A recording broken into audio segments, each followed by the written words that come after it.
ভক্তি বাড়ে তাই সেচনা গুরু রোপণ করেছেন বীজ।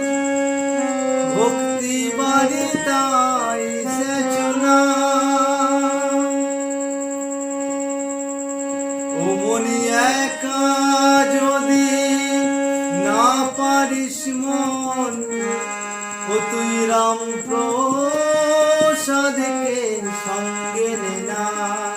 ওরে মনি একা যদি না পারিস তুই রাম প্রসাদকে সঙ্গে নে না।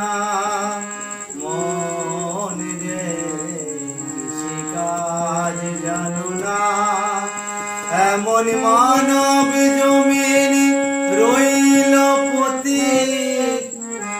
এমন মানব জমিন রইল পতিত। আবাদ করিলে ফলিত সোনা। মন রে কৃষি কাজ জানো না